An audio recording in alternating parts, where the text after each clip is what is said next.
Political correspondent Cameron Redden is there for us this morning. Cam, how many people have gathered down there?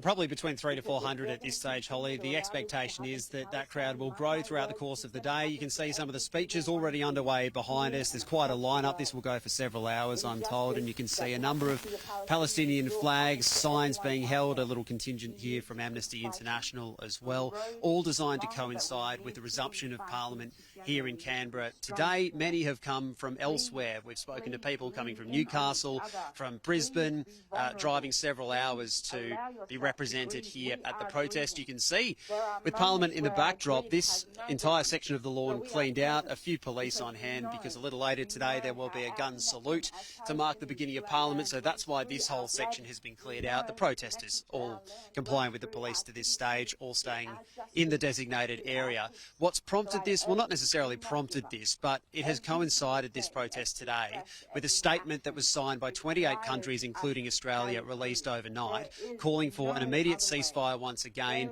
criticising Israel's approach and strategy towards aid being getting into Gaza and some of the restriction that has happened with that flow of aid. We can show you some of that joint statement signed by Australia and others. It says, "We, the signatories listed below, come together with a simple, urgent message. The war in Gaza must end now." And it says, "We are prepared to take further action to support an immediate ceasefire and a political pathway to security and peace for Israelis, Palestinians and the entire region." In terms of the further action, what that might be and what shape it might take remains to be seen. Many of the people that we've spoken to down here this morning that have gathered want financial sanctions imposed on Israel by Australia. Already the government has imposed sanctions on 2 senior members of the Netanyahu government, but many gathered here want additional action to try and persuade Israel to bring about an end to this war.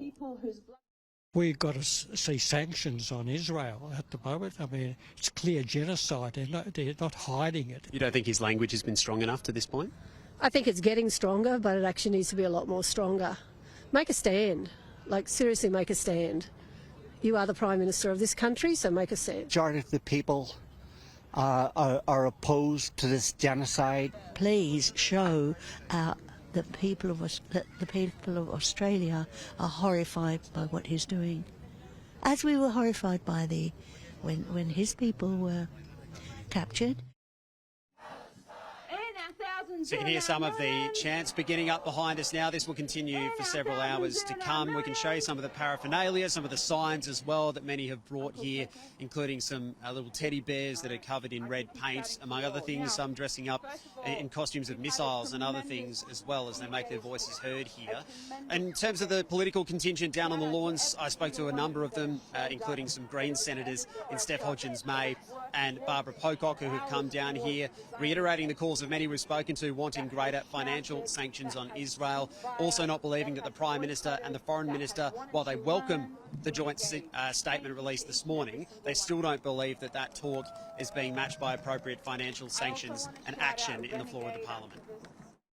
People are being starved before our eyes, and everyone here is outraged by that. It is devastating to turn on the television and see countless thousands of children dying of starvation and malnutrition. So, yes, the statement's welcome, but we must take action.